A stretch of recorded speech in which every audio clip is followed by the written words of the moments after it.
শুক্রবার রাজধানীর বিজয়নগরে গুলিবিদ্ধ হন ইনকিলাব মঞ্চের মুখপাত্র শরীফ ওসমান হাদি। এরপর হামলাকারী হিসেবে সামনে আসে নিষিদ্ধ সংগঠন ছাত্রলীগের সাবেক নেতা ফয়সাল করিম মাসুদের নাম।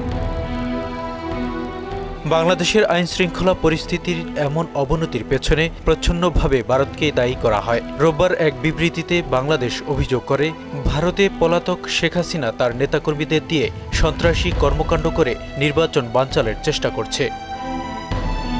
বিবৃতির পরেই ঢাকায় নিযুক্ত ভারতীয় হাইকমিশনার প্রণয় ভার্মাকে তলব করে বাংলাদেশ। এ সময় আন্তর্জাতিক অপরাধ আদালতে দণ্ডপ্রাপ্ত সাবেক প্রধানমন্ত্রী শেখ হাসিনা ও সাবেক স্বরাষ্ট্রমন্ত্রী আসাদুজ্জামান খান কামালকে বাংলাদেশের কাছে প্রত্যর্পণের অনুরোধ পুনর্ব্যক্ত করা হয়।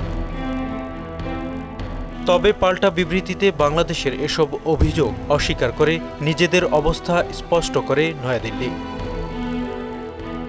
বাংলাদেশের শান্তিপূর্ণ পরিবেশে অবাধ সুষ্ঠু নির্বাচনে নিজেদের অবস্থান পুনর্ব্যক্ত করে নয়াদিল্লি জানায়, ভারত কখনো তার ভূখণ্ডকে বাংলাদেশের স্বার্থবিরোধী কার্যকলাপে ব্যবহার করতে দেয়নি।